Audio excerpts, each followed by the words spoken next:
warahmatullahi wabarakatuh. Waalaikumsalam warahmatullahi wabarakatuh. Innal hamdalillah nahmaduhu wa nasta'inuhu wa nastaghfiruh wa na'udzu billahi min shururi anfusina wa min sayyiati a'malina may yahdihillahu fala mudilla lahu wa may yudlilhu fala hadiya lahu. Asyhadu an la ilaha illallah wahdahu la syarika lahu wa asyhadu anna Muhammadan abduhu wa rasuluhu sallallahu alaihi wa ala alihi wa sahbihi wa sallama tasliman mazidan amma ba'd. Para hadirin yang insyaallah dirahmati oleh Allah Subhanahu wa taala, kemarin pernah kita sampaikan bahwasanya kewajiban seorang muslim terhadap agamanya adalah menuntut ilmu. Ya. Apa sebabnya kita diwajibkan untuk menuntut ilmu? Ya. Yang pertama, kita itu tidak akan bisa menjalankan agama ini, agama Islam dengan baik dan benar kalau tidak belajar terlebih dahulu. Jadi seseorang itu tidak akan bisa menjalankan agamanya sendiri, yaitu agama Islam, dengan baik dan benar kalau dia tidak belajar terlebih dahulu. Gimana dia bisa tahu tentang agamanya sementara dia tidak pernah belajar? Ya. Orang yang tidak mau belajar agama itu dia tidak akan mendapatkan kebaikan. Rasulullah sallallahu alaihi wasallam bersabda dalam hadis Bukhari, "May yuridillahu bihi khairan yufaqihu fid-din." Barang siapa yang dikehendaki oleh Allah kebaikan baginya, maka Allah akan mengaruniai kefahaman agama padanya. Jadi ketika kita itu pengen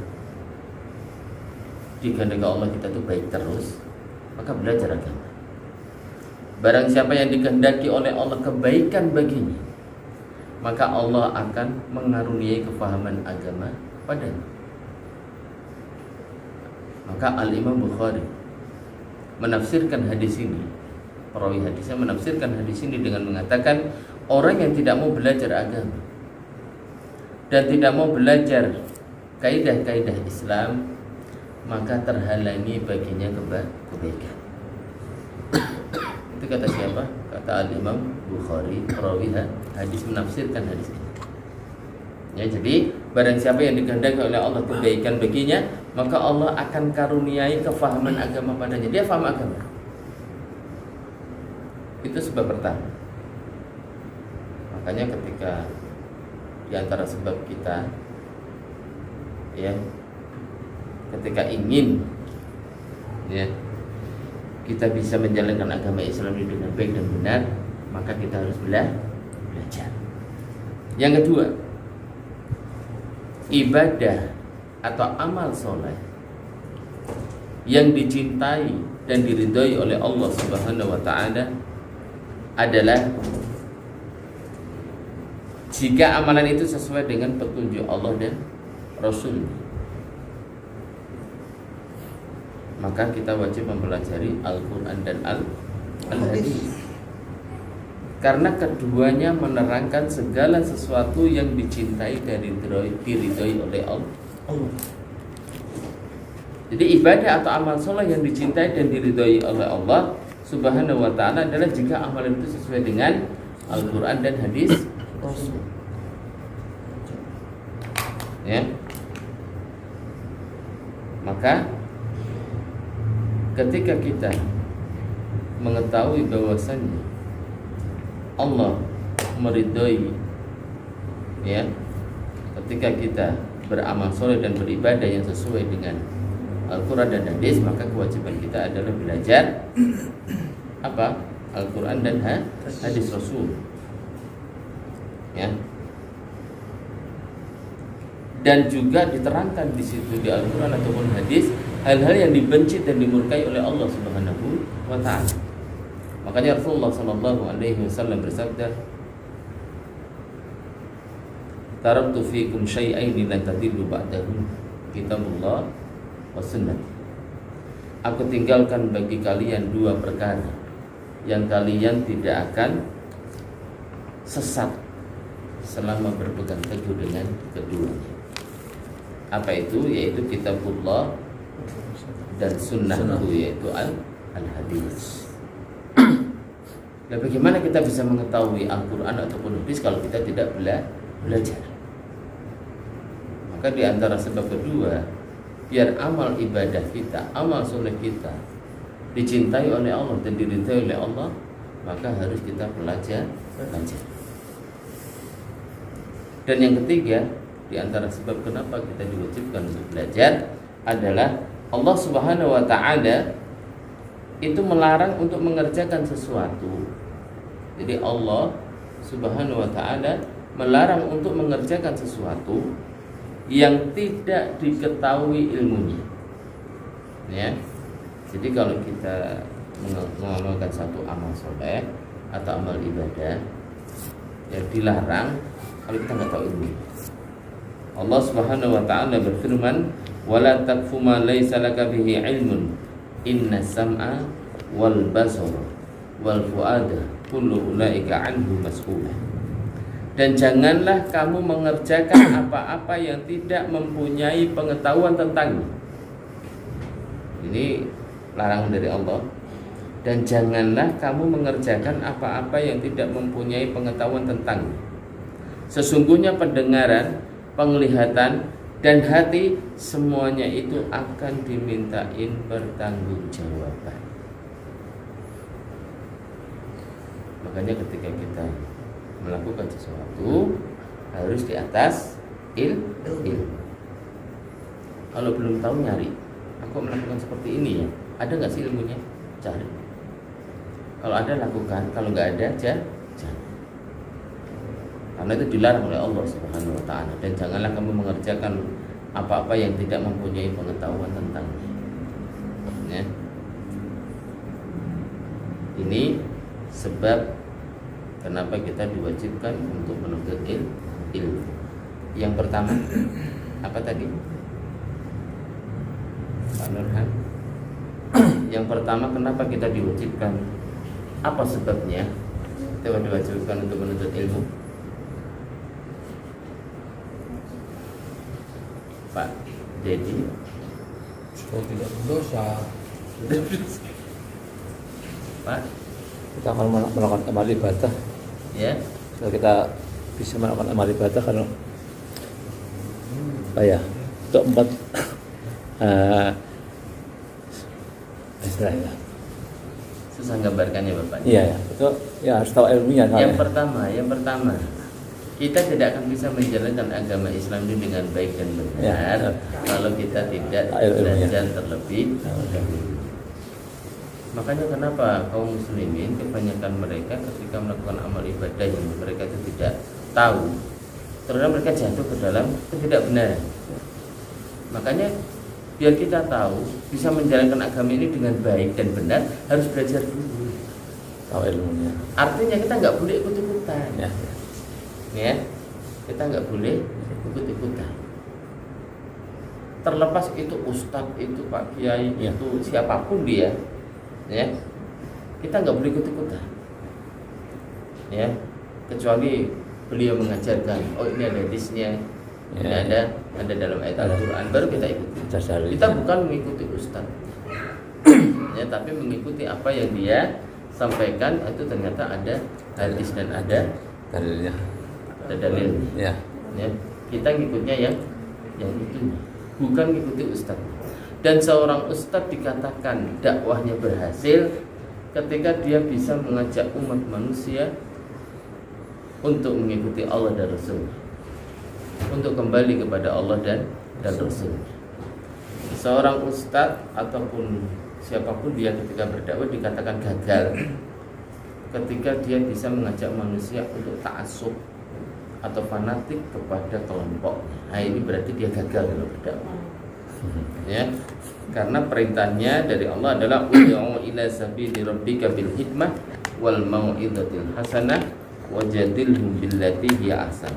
Serulah manusia ke jalan Rabb. Ud'u ila sabili rabbika. Seluruh manusia ke jalan Tuhan. Disuruh ke jalan Allah untuk mengikuti Rasulullah. bukan untuk mengikuti kita, ya. Bukan kamu harus masuk ke golongan kita, ya. Jadi tugas kita itu menyampaikan qala Allah qala Rasul.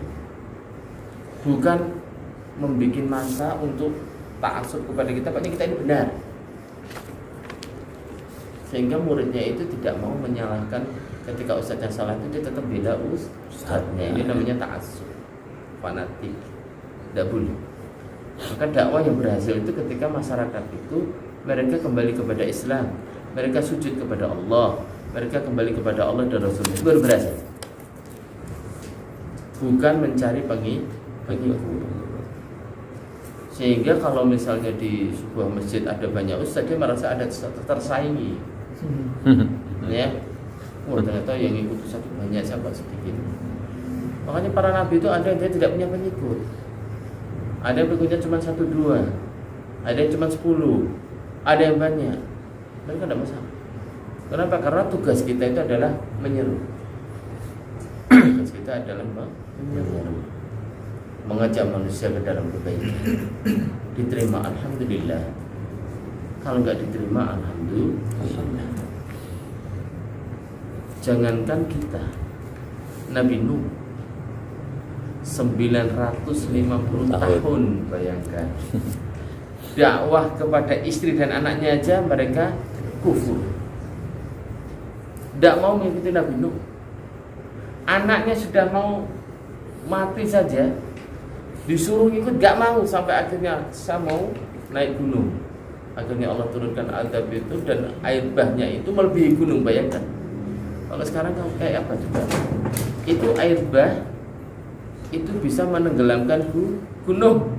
Lah kalau di sini kita masih kecil-kecil berarti ya, air bahnya masih biasa-biasa. Kalau zaman dulu alhamdulillah ngeri. Ketika azab Allah turun, dari langit diturunkan airnya, dari bumi dikeluarkan airnya. Itu dakwah kepada anak istrinya 950 tahun. Kita baru berapa tahun? Kita ngasih tahu orang aja paling baru sedikit-sedikit. Baru ngasih 10 kali sudah. Ya wis, pokoknya aku berlepas diri dari dirimu. Kamu tak kandani susah, ya wis, aku lepas. Baru sebentar sudah kayak gitu. Ya.